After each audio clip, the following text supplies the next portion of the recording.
എന്റെ പാപത്തിനായി യേശു ക്രൂശിൽ മരിച്ചു എന്ന് ഞാൻ പൂർണ്ണമായി വിശ്വസിക്കുന്നു. ഞാനൊരു പാപിയായതിനാൽ ഞാനൊരു പാപിയാണ്. എന്റെ പാപത്തിന് പരിഹാരം നൽകുവാൻ അങ്ങല്ലാതെ ഈ ലോകത്തിൽ ആരുമില്ല എന്ന് ഞാൻ പൂർണ്ണമായി വിശ്വസിക്കുന്നു.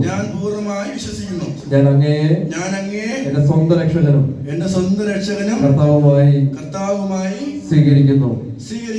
അങ്ങ് എന്റെ ഹൃദയത്തിലേക്ക് വരണമേ. ഒന്നോട് പറയൂ. അങ്ങ് എന്റെ ഹൃദയത്തിലേക്ക് വരണമേ.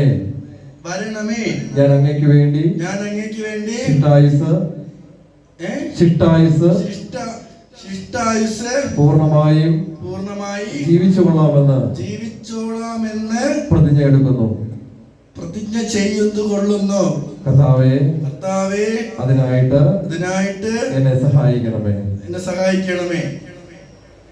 ഇപ്രകാരം ആത്മാർത്ഥമായി പ്രാർത്ഥിച്ചിട്ടുണ്ടെങ്കിൽ വേദോസ് ഇങ്ങനെ പറയുന്നു, ജീവപുസ്തകത്തിൽ നിന്റെ പേര് എഴുതപ്പെട്ടിരിക്കുന്നു എന്നുള്ളതാണ്.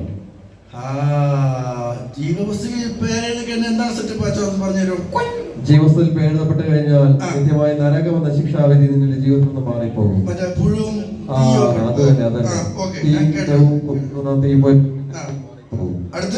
നീ സ്വർഗത്തിന്റെ അവകാശിയായി തീരും. നിന്റെ ഹൃദയത്തിൽ യേശു വഴി വസിക്കും.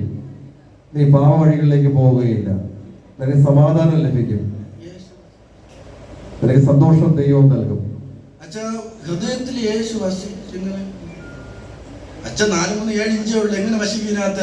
സർവവ്യാപിയായ കർത്താവിന് നിന്റെ ഹൃദയത്തിൽ വസിക്കുവാനായിട്ട് ഒന്നും തടസ്സമല്ല.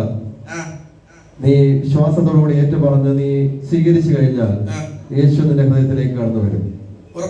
തീർച്ചയായിട്ടും. പക്ഷെ നീ മനസ്സോടെ പറയണം, എന്നോട് ഉണ്ടാകണമേ, പുത്ര എന്നോട് കരുണയുണ്ടാകണമേ എന്ന് നീ മനസ്സോടെ പറഞ്ഞാൽ യേശു നിന്റെ ഹൃദയത്തിലേക്ക് കടന്നു വരും.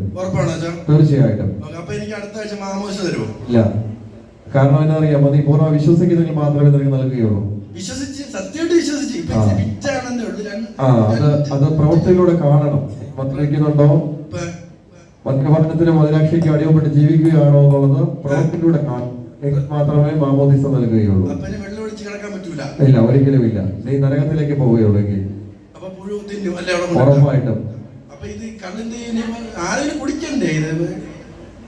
കുടിക്കേണ്ടവര് കുടിച്ചോട്ടെ.